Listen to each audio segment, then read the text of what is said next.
네, 은혜로운 찬송 하나님의 영광 받으시고 저희들에게 큰 은혜가 된 줄로 믿습니다. 수고하셨습니다. 다시 한번 박수 드릴까요? 네, 수고하셨습니다.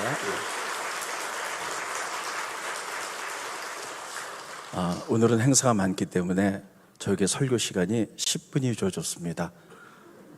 너무 좋아하시는 것 같아요. 우리 옆에 분하고 그래도 좀 인사하고 하나님 말씀 전하겠습니다. 오늘은 이렇게 인사합니다. 예수님 부활하셨습니다. 네, 예수님 부활하셨습니다. 네, 예수님 부활하셨습니다. 네. 부활의 은혜와 은총이 여러분과 여러분 가정에 충만하기를 바랍니다. 예수님이 부활하셨습니다. 예수님이 부활하신 의미 두 가지를 좀 말씀드릴 텐데요. 첫 번째는 예수님이 부활하셔서 부활의 첫 열매가 되셨습니다. 따르겠습니다. 부활의 첫 열매.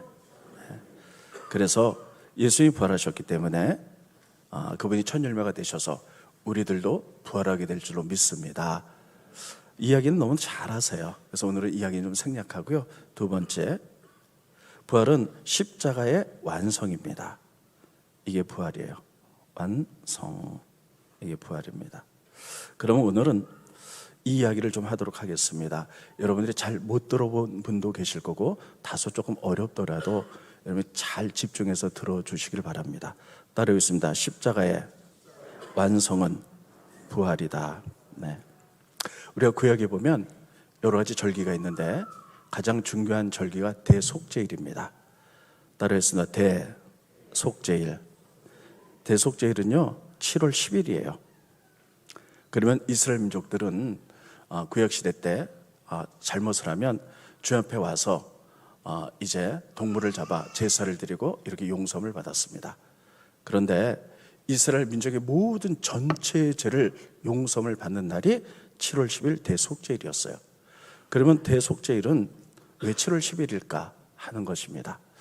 여러분, 이스라엘 민족이 애굽을 나서 광야를 지나갈 때 시내산에 이르게 되었습니다. 그때 하나님이 부르셔서 모세가 시내산에 올라가서 40일 동안 금식하면서 십계명을 받습니다. 한편 이스라엘 민족은 시내산 밑에서 모세들 기다리는데 내려오지 않으니까 모세가 죽었나 보다. 힘들고 두려운 마음 가운데 우리에게 새 신을 만들어 달라. 그래서 아론이 금송아지 신, 애굽에서 섬기는 아피스 신을 만들죠. 그리고 그것이 우리의 신이다. 그리고 그들이 거기에 절하고 헌하고 경배를 합니다. 하나님이 보시고 대단히 진노하셨어요. 그리고 모세가 십계명을 갖고 내려오다가 그것을 보고 너무나 분노해서 십계명을 깨트립니다. 그리고 하나님께 속한 자 나와라. 레인이 나오니까 이 일의 주동자 3,000명을 처단을 합니다. 그리고 두 번째, 하나님 모세를 부르셔서 두 번째 십계명을 줍니다. 그래서 이스라엘 민족에게 모세가 십계명을 가지고 내려오는데 그 십계명을 받았죠. 그래서 이스라엘 민족은 첫 번째는 우리가 죄 때문에 이렇게 실패했으나 하나님이 우리를 완전히 용서해 주셨기 때문에 십계명을 다시 주셨구나 이렇게 생각해서 두 번째 십계명을 받은 날이 7월 10일이고요. 그날을 우리 죄를 용서를 해 주셨기 때문에 십계명을 다시 받을 수 있었다. 그래서 그날이 대속죄일로 이스라엘 민족은 지키기 시작했습니다. 여러분, 대속죄일에는요 이스라엘 민족 모든 전체의 죄가 용서를 받는 날입니다. 그때는 어떤 의식들이 있었냐면 그 당시에 성막을 보면 성막의 구조가 이렇게 돼 있었는데 성소와 지성소가 있죠. 성소에는 여기 지성소입니다. 지성소에는 하나님의 법궤가 있어요. 하나님의 법궤는 이렇게 금으로 만든 상접각인데 그리고 그룹이란 천사가 이렇게 지키고 있죠. 근데 여기는 1년에 딱 한 번 대제사장이 바로 대속죄일에 이스라엘 모든 죄를 용서함 받기 위해서 딱 한 번 들어갑니다. 그런데 7월 10일 한 번 들어갔는데 그날만 들어갔는데 모두 그날만 세 차례에 걸쳐서 대제사장이 지성소 안에 들어갑니다. 첫 번째는요 향로를 갖고 들어갑니다. 하나님을 보면 죽습니다. 그래서 이 법궤는 하나님의 임재라고 생각했고 이 법궤에 하나님 앉으신다고 생각했어요. 그래서 하나님 보면 죽는다고 생각해서 대제사장이 향로를 갖고 와서 이렇게 안개를 피웁니다. 연기를 피우죠. 그러면 이 법궤하고 대제사장 사이에 이렇게 다 가려지게 됩니다. 그래서 죽음을 방지하기 위해서 첫 번째 7월 10일 날 첫 번째 들어가서 제사장이 향로를 핍니다. 두 번째는 제물을 갖고 들어가는데 그날 필요한 것이 소와 염소 2마리였어요. 첫 번째 소를 갖고 나와서 소를 갖고 죽여서 그 피를 갖고 들어갑니다. 그래서 지성소에서 이 피를 뿌립니다. 그것은 뭐냐면 제사장이 자기의 죄를 용서해달라, 제사장의 죄를 용서함 받기 위하여 소를 드립니다. 그래서 자기 죄가 용서함 받았죠. 그 다음에 나옵니다. 그리고 세 번째로 염소 1마리를 잡아서 죽여서 피를 가지고 또 들어가서 성막 안에 뿌립니다. 그게 뭐냐면 민족의 죄를 용서해 주십시오. 그럴 때 이스라엘 민족의 죄가 용서함을 받게 됩니다. 그리고 나오게 됩니다. 그리고 나오면 또 염소 1마리가 있죠. 이 염소 1마리는 아사셀 염소라 그래가지고 제사장이 이제 퍼포먼스를 행하는 거죠. 이미 그 지성소 안에서 염소 피를 뿌릴 때 이스라엘의 죄는 용서받았습니다. 그래서 나와가지고 1마리 염소에다가 이스라엘 민족의 죄를 다 안수를 해서 들어가게 만듭니다. 그것을 아사셀 염소라 하는데 그것을 이제 광야로 보내서 아사셀 염소가 광야에서 이제 죽게 됩니다. 그러면 이스라엘 민족의 죄가 용서받았다, 이런 의식을 치르는 것이 대속죄일 7월 10일입니다.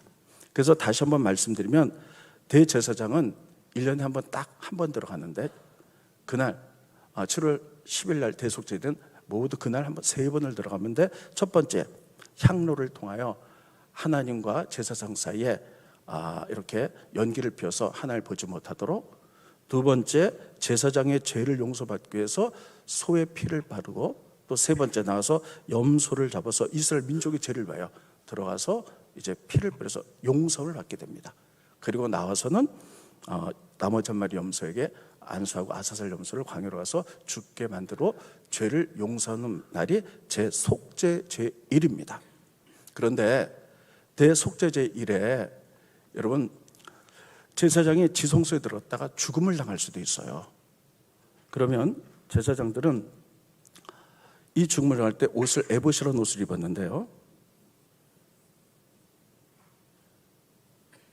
이게 보시면 제사장들이 있는 옷입니다. 이 에봇에는 에봇 밑에는 커다랗게 금방울이 달렸고요, 그 옆에는 금으로 만든 석류, 금방울 석류 이렇게 달렸어요. 그래서 이제 제사장이 지성소 안에 들어갈 때 백성들은 못 들어가잖아요.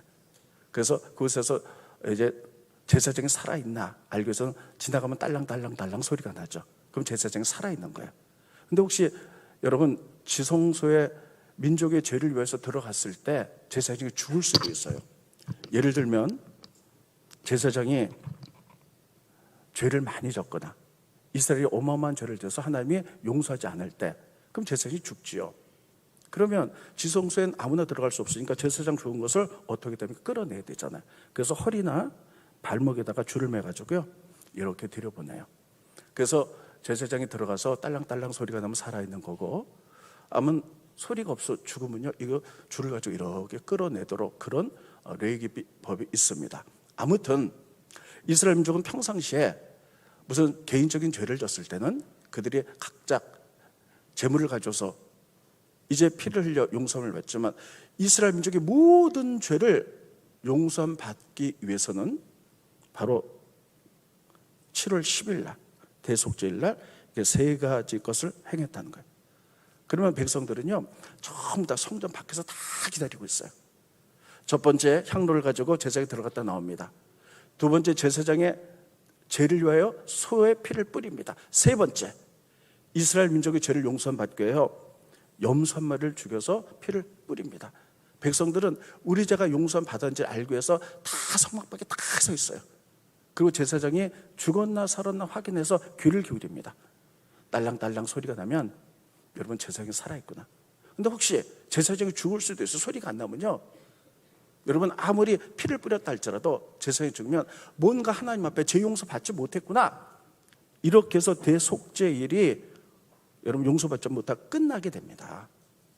그래서 그들은요 다 긴장하고 있어요. 제사장이 이제 염소피를 가지고 이스라엘 모든 민족의 죄를 용서를 받을 때 하나님 그 죄를 용서해 주시나, 그리고 다 귀를 기울이다가 제사장이 염소피를 가지고 그리고 제사를 지낸 다음에 나오게 되잖아요, 살아서. 그 백성들이 와 하고 환호성을 지릅니다. 우리의 모든 죄가 용서함 받았습니다.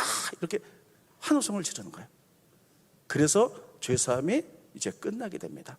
그러면 제사장은 퍼포먼스로 백성들 앞에서 한 마리 아사슬 염소 남은 거에다가 안수하고 이스라엘 민족의 죄를 전가시킨 다음에 이 광야를 보내서 그를 죽게 만들어요. 여러분, 여기서 우리가 중요한 것은 민족의 죄를 용서받기 위하여 제물이 드려지죠.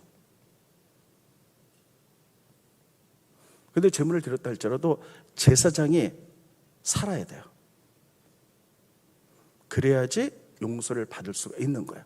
아무리 피를 뿌렸다 할지라도 민족의 죄가 너무 크거나 제사장의 죄가 많아서 하나님 용서해 주지 않다면, 제사장이 죽으면 그 피 흘림도 다 헛된 거예요.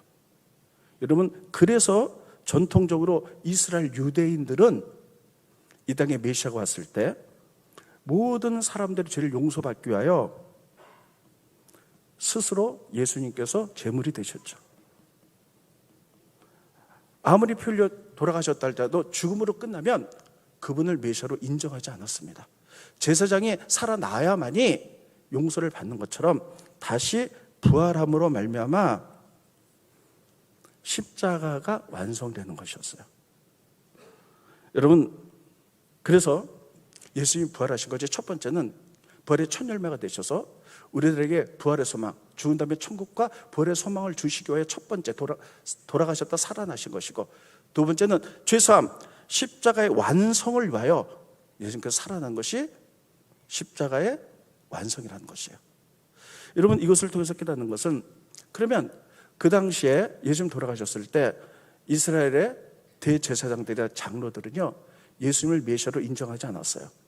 저가 정말 십자가상에서 죽어서 민족의 죄, 모든 사람의 죄를 용서받았다면 그 반드시 살아야 돼요. 다시 부활해야 돼요. 그런데 예수님 부활하셨는데 그것을 인정하고 싶지 않았고, 저가 가짜 메시아라는 것을 그렇게 유도하기 위하여 예수님이 살아나셨잖아요. 그랬더니 제사장들과 그리고 그 당시에 장로들이 모여서 무덤을 지키던 로마 군인에게 돈을 많이 주면서 그가 살아난 것이 아니라 예수님의 제자들이 와서 예수님의 시체를 훔쳐갔다고 거짓말을 해라. 이렇게 해서 그때부터 이렇게 거짓말이 퍼졌고, 그러면서 유대인들은 지금까지 예수님의 부활을 믿지 않았다는 거예요. 그 부분은 성경 보겠습니다. 마태복음 28장 12절로 13절에 보면 그들은 대제사장들이 장로들과 함께 모여서 의논하고 군인들에게, 로마 군인들에게 돈을 많이 주며 이르되 너희는 말하기를 예수님의 제자들이 밤에 와서 우리가 잘 때에 예수님의 시체를 도둑질하여 갔더라 하라.